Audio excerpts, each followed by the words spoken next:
Jai Hind, dear friends. Welcome to all on the Study IQ Pieces. This is Vidyadhar Shukla, and now we are going to discuss about some important news for Assam, which is most important for prelims as well as mains. So let's start. Before we begin, you can connect with me through this Telegram channel. You can download the PDF. जो भी PDF है आपको इस Telegram channel पे मिल जाएगी.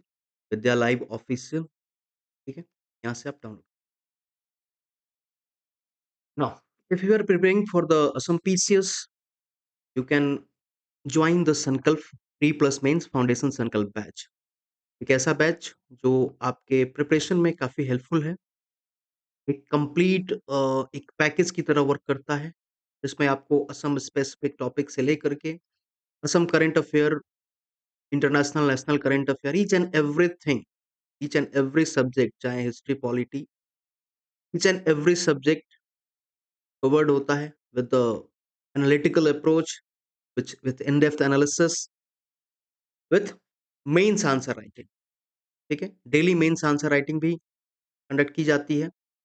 One two one mentorship है, जिसमें आपको कोई भी प्रॉब्लम हो, you can connect with your mentor. आपके लिए कब ये बहुत अच्छी बैच है, आपके प्रोग्रेस के लिए, आपके सिलेक्शन में काफ़ी हेल्पफुल है। You can join this batch. Batch start हो रहा है 25th ऑफ नवंबर से। You can use the code Vidya live. आप ये कोड यूज़ करते हैं विद्या लाइव, आपको एक मैक्सिमम डिस्काउंट जो है यहाँ पे प्रोवाइड की जाए। नाउ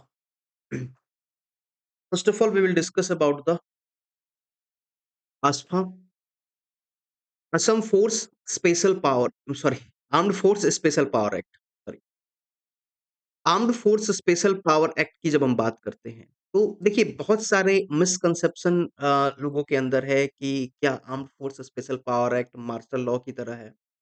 ठीक है, क्या डिफरेंस है मार्शल लॉ में, armed force special power act में क्या डिफरेंस है। असम के भी डिस्ट्रिक्ट्स में armed force special power act लगा हुआ है। मणिपुर की बात चल रही है प्रेजेंट टाइम में। मणिपुर, जो कि आपको पता है, मणिपुर में डिस्टर्बेंस ज्यादा है। मणिपुर में आर्म्ड फोर्स लगाने की बात हो रही है, लेकिन मणिपुर की गवर्नमेंट जो है, मणिपुर की गवर्नमेंट नहीं चाहती है कि armed force special power act लगाए। क्यों?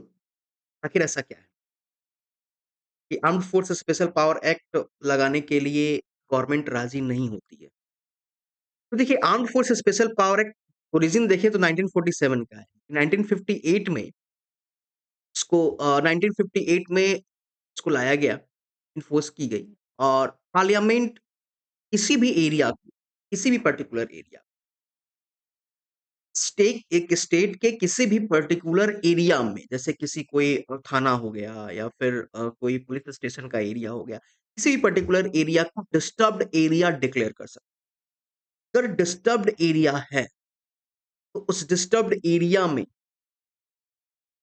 एएफएसपीए लगाई जा सकती है। ठीक है? देखो, प्रॉब्लम ये है कि क्या वहाँ का पुलिस स्टेशन वर्क नहीं कर रहा है? क्या वहाँ के लोकल पुलिस जो है वर्क नहीं कर रहा है? ठीक है?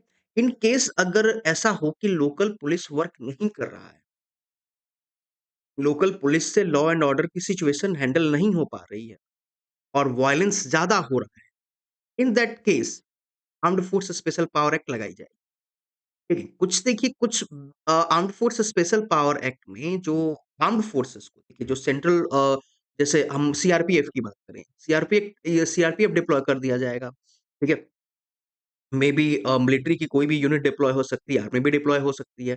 तो यहाँ पे जो है कि कुछ स्पेशल फोर्सेस को यहाँ पे रखा जाएगा, उनको कुछ स्पेशल पावर दी जाती है। नॉर्मल अगर हम बात करते हैं, देखिए कि अगर पुलिस आपको अरेस्ट करती है, तो पुलिस जब अरेस्ट करेगी आपको, तो अगर पुलिस अरेस्ट करती है, पूरा प्रोसीजर है। ठीक है? आपको आर्टिकल 22 में भी पढ़ा जाता है। ठीक है? Protection against arrest and detention. ठीक है? आपको यहाँ पे अगर पुलिस अरेस्ट करती है, तो आपको ग्राउंड बताएगी, आपको उसमें 24 आवर के अंदर मजिस्ट्रेट के सामने प्रेज़ेंट करना, ठीक है? तो ये सारी चीज़ें हैं, आपको लीगल हायर प्रोवाइड करना। तो ये ईच एंड एवरीथिंग पुलिस जो है, इसको फ़ॉलो करती है, ठीक है? लेकिन जब फोर्सेस हम लगाएँगे, आर्म्ड फोर्सेस को अगर हम डिप्लॉय करेंगे, तो उस टाइम पे आर्म्ड फोर्सेस ये प्रोसेस को फ़ॉलो नहीं करेगी। ठीक है? उनके पास पावर होता है, उनके पास स्पेशल पावर होता है कि वो अ किसी भी ऐसे डिस्टर्ब्ड एरिया में के पास पावर है कि वो अरेस्ट कर सकते हैं without warrant. They can arrest any person without warrant, ठीक है? Even they have power, they have a power to shoot any person which create the nuisance, ठीक है? उस केस में यहाँ पे ये देखो, यहाँ पे यही हो रहा है कि अगर armed force special power act लगता है, तो पुलिस की ये सारे जो प्रोसीजर होते हैं, ये फॉलो ये नहीं करते हैं, ठीक है? अगर कोई लॉ को कंट्रोवेंट कर रहा है, तो in that case armed force special power act में आर्म्ड फोर्सेस होंगे, वो उसको हैंडल कर सकते हैं, हार्डली तरीके से हैंडल कर स्ट्रिक्टली तरीके से हैंडल करते हैं, ठीक है? तो under section 3 of AFSPA, any area can be declared disturbed due to differences or dispute between the members of the different religious, racial languages or regional groups or caste or the communities। इस तरह के जहाँ पे इस तरह का violence होता है 2 ग्रुप्स के बीच, इस तरह के कॉन्फ्लिक्ट होते हैं, तो वहाँ पे इसको अप्लाई किया जाता है, ठीक है?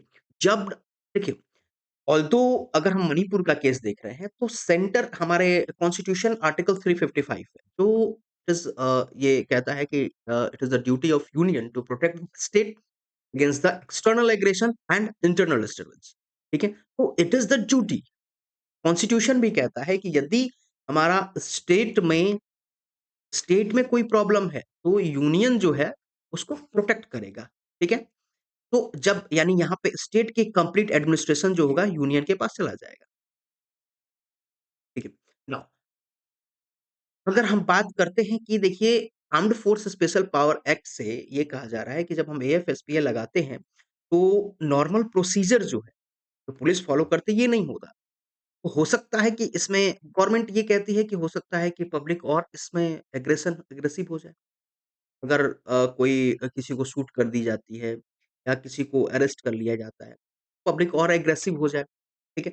इस वजह से सरकारें नहीं चाहती हैं, ऑल्दो हमारे यहाँ जेएनके में भी है, अरुणाचल प्रदेश में भी, असम में भी है, नागालैंड में भी है, ठीक है? तो जो भी एरिया जो डिस्टर्ब्ड है, वहाँ पे इसको अप्लाई की जाती है। इट इज़ नीड, ये ज़रूरी है, ठीक है? हाँ, इससे ये होता है कि इसे कहते हैं कि ह्यूमन राइट्स का वायलेशन होता है। फैक्ट है कि हाँ, कुछ अगर चीज़ें होंगी जहाँ पे वायलेंस होगा, तो वहाँ पे कुछ ह्यूमन राइट्स वायलेशन तो ऐसे भी हो रहा है, ठीक है? लेकिन ये नीड होता है पर्टिकुलर एरिया में, क्योंकि अगर उस टाइम पे हम पुलिस पुलिस का प्रोसीजर फ़ॉलो करेंगे, पुलिस मैनुअल फ़ॉलो करेंगे, तो क्योंकि जो वहाँ पे है, हो सकता है वो टेररिस्ट हो, ठीक है? वो शूट कर दे पुलिस वाले को। इस इन दैट केस जो है, ये काफ़ी स्ट्रिक्ट तरीके से बिना उस कंप्लीट प्रोसीजर को फ़ॉलो किए हुए भी आर्म्ड फोर्सेस जो है वर्क करती हैं, ठीक है? अब ये सिचुएशन वाली बात है कि हो सकता है इसमें कोई इनोसेंट पर्सन भी उसको हर्ष हो जाए, इनोसेंट पर्सन भी को भी कोई प्रॉब्लम हो सकता है, ठीक है? तो बस ये सिचुएशनल चीज़ है। नाउ तो सेंटर लगा सकता है, सेंटर अप्लाई कर सकता है, इम्पोज़ कर सकता है armed force special power act article 355, क्योंकि 355 कहता है कि यूनियन कंट्रोल करेगा, प्रोटेक्ट करेगा। प्रोटेक्ट करने के लिए ये टूल्स है यूनियन के पास, ठीक है? बात करते हैं क्या जो आर्म्ड फोर्सेस एएफएसपीए है, क्या मार्शल लॉ से कितना कनेक्टेड है? Is it a martial law? ठीक है? क्या ये मार्शल लॉ है? जो आर्टिकल 34 कहता है कि restriction on the rights conferred by the part while martial law is in force in any area. यानी मार्शल लॉ की बात करता है, यानी मार्शल लॉ में देखो क्या होता है एएफएसपीए में और मार्शल लॉ में, ठीक है? एएफएसपीए में 2 चीज़ें हैं। एक है हमारा पुलिस, तो यहाँ पे एएफएसपीए में पुलिस को रिप्लेस की जाती है आर्म्ड फोर्सेस से। आर्म्ड फोर्सेस से पुलिस को रिप्लेस की जाती है, ठीक है? मार्शल लॉ में हाँ, बाकी एडमिनिस्ट्रेशन जो है ये एज़ इट इज़ रहता है। एडमिनिस्ट्रेशन सेम रहता है, एज़ इट इज़ रहता है। एडमिनिस्ट्रेशन में नो चेंज, ठीक है? मार्शल लॉ में administration and law and order दोनों आ जाता है किसके हैंड में? In the hand of armed force. ये आर्म्ड फोर्स के हैंड में आ जाता है, ठीक है? आर्म्ड फोर्सेस के हैंड में आता है, यानी एडमिनिस्ट्रेशन पे भी कंट्रोल आर्म्ड फोर्सेस का ही रहता है, ठीक है? लॉ एंड ऑर्डर पे भी कंट्रोल आर्म्ड फोर्सेस का ही रहता है, ठीक है? मार्शल लॉ क्या करता है? कंप्लीट हमारी फंडामेंटल राइट को रिस्ट्रिक्ट कर सकता है। एएफएसपीए में फंडामेंटल राइट रिस्ट्रिक्ट नहीं होते। हाँ, कुछ चीज़ें हैं, थोड़ा-सा एक्सेप्शनल वर्क की जाती है, क्योंकि उस प्रोसीजर को फॉलो नहीं कर सकते, ठीक है? कुछ एक्स्ट्रा ऑर्डिनरी पावर यहाँ पे एएफएसपीए में मिलता है। यहाँ पे आंसरेबिलिटी नहीं है, मार्शल लॉ में देयर इज़ नो आंसरेबिलिटी। लेकिन एएफएसपीए में आंसरेबिलिटी है। यहाँ पे अगर आप कोई सूट भी करते हैं तो आपको आंसरेबल होना पड़ेगा। कोई अरेस्ट भी कर रहे हैं तो आपको आंसरेबल होना पड़ेगा। ठीक है? यहाँ पे इंडेमनिफाई करता है मार्शल लॉ में, पार्लियामेंट इंडेमनिफाई करता है। ठीक है? तो ये डिफरेंस है। तो you can say the AFSPA is not a martial law. AFSPA is not a martial law. ठीक है? It is important. ठीक है? आपको ये समझना होगा एएफएसपीए जो है is not a martial law. हमारे कंट्री में और अभी तक कोई मार्शल लॉ नहीं लगाई गई है किसी एरिया में। हाँ, एएफएसपीए यूज़ की जाती है। मार्शल लॉ यूज़ नहीं की जाती, नहीं की गई है। ठीक है? तो आपको ये डिफरेंस जो है एएफएसपीए में और मार्शल लॉ में डिफरेंस समझ आना होगा। एएफएसपीए जो है क्या है? मार्शल लॉ क्या है? ठीक है? तो ये बहुत इम्पोर्टेंट है प्रीलिम्स और मेंस दोनों के लिए। नेक्स्ट मूव करते हैं कि एक न्यूज़ आई Kamakhya forest Kamakhya reserve forest से उसके पास क्योंकि हुआ यूँ कि यहाँ पे एक टाइगर को टाइगर पे स्टोन पेल्टिंग की गई, ठीक है? जिसकी वजह से आप ये देख सकते हैं यहाँ पे इसके विज़न में प्रॉब्लम हो गया, यहाँ पे इसका आँख जो है डैमेज हो चुका है, ठीक है? तो रेस्क्यू की गई है जो वहाँ के पीपल्स थे, इसको हम यही कहते हैं, यही होता है human and animal conflict, human and animal conflict, ठीक है? ऑल्दो गवर्नमेंट वर्क करती है कि ये चीज़ें ना हो बट स्टिल ये हुई है। अ इस रीजन में की गई है। अब इनको जो टाइगर है उसको रेस्क्यू की गई है, हॉस्पिटलाइज़ की गई है, वहाँ पे इसको जो रिस्टोर करने की कोशिश की जा रही है काज़ीरंगा नेशनल पार्क में और क्योंकि वहाँ पे इसका ट्रीटमेंट हो रहा है लेकिन जो खबर निकल के आ रही है, जो बताया जा रहा है कि जो टाइगर है, इसकी जो आँख है, शायद इसका विज़न अब क्लियर नहीं रहेगा। वन आइज़ जो होगा, इसका विज़न क्लियर नहीं रहेगा।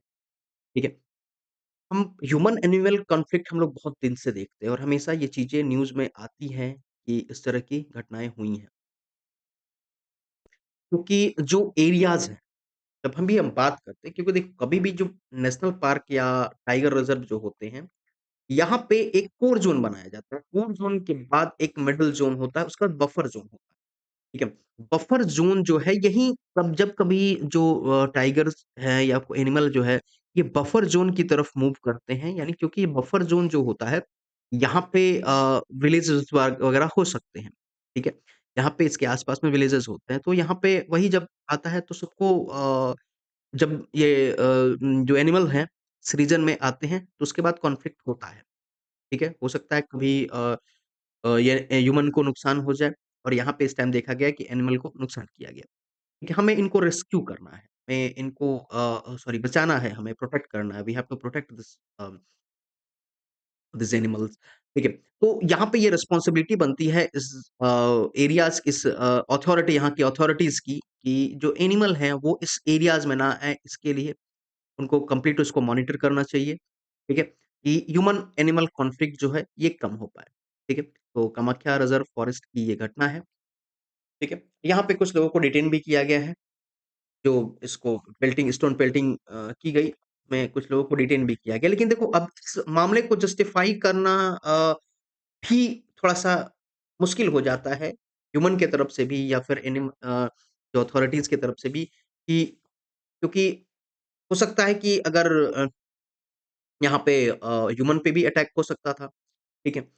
बट देखते हैं क्या इसका आता है लेकिन बट ये चीज़ें हैं कि हमारे ह्यूमन एनिमल कॉन्फ्लिक्ट जो है ये डे बाय डे ये चीज़ें बढ़ती जा रही हैं और फॉरेस्ट जो अथॉरिटीज़ है, उसको इस पे वर्क करना चाहिए कि ये चीज़ें कम हो सके, ठीक है? तो ये आप ध्यान रखेंगे Kamakhya forest reserve Kamakhya reserve forest को और इस न्यूज़ को अब इसको आप ह्यूमन एनिमल कॉन्फ्लिक्ट के तहत एज़ अ एग्ज़ाम्पल इसको लिख सकते हैं इन द मेंस एग्ज़ामिनेशन, ठीक है?